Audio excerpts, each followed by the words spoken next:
అప్పుడు హార కిరీట కేయూర కుండల పాదకటక కాంచీలతా కంకణాది కౌస్తుభోపేతంబు కౌమోదికి శంఖ చక్ర శరాసన సంయుతంబు మరకత శ్యామంబు సరసిజ నేత్రంబు కర్ణాభరణ కాంతి గండయుగము కలిత కాంచన వర్ణ కౌసేయ వస్త్రంబు ఈ వనమాలికా సేవితంబునై మనోహరంబునై దివ్య సౌభాగ్యమైన అతని రూపు హర్షమెసగా చూచి బ్రహ్మహరుడు సురలును తానును పొంగినమ్రుడుగుచు పొగడదొడిగే.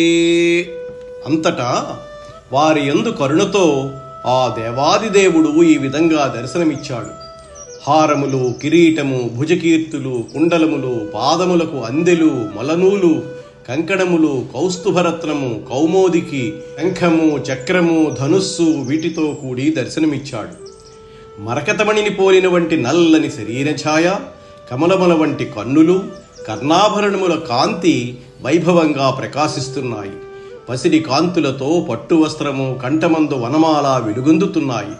మనోహరమై దివ్య సౌభాగ్యమైన ఆయన దివ్యమంగళ విగ్రహాన్ని హర్షంతో బ్రహ్మ, ఈశ్వరుడు, దేవతలు దర్శించారు. అప్పుడు బ్రహ్మ భగవంతునకు నమస్కరించి ఇలా స్తోత్రం చేశాడు. జనన స్థితి లయదూరుని మునిమతో నిర్వాణ సుఖ సముద్రుని సుగుణున్ తనుని పృథులుని అనఘాత్మ మహానుభావున్ అభినందింతున్. మహానుభావా, నీకు ఆదిమధ్యాంతములు లేవు. మోక్షమనే ఆనందానికి సాగరం వంటి వాడవు నీవు. సుగుణ రూపుడైన నిన్ను మునులు ఎన్నో విధాలుగా కీర్తిస్తూ ఉంటారు. సూక్ష్మమైన వాటికన్నా సూక్ష్మమైన వాడవు, స్థూలములోకెల్లా స్థూలమైన వాడవు, అనఘుడివి.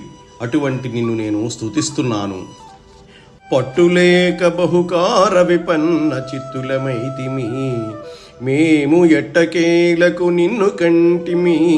అభీప్సితార్థము వచ్చున్ పెన్వెట్టయైన దవానలంబున వేగున్ ఏనుగు మొత్తముల్ నిట్టనేర్చిన గంగలోపల నీరు కాంచిన చాట్పునన్.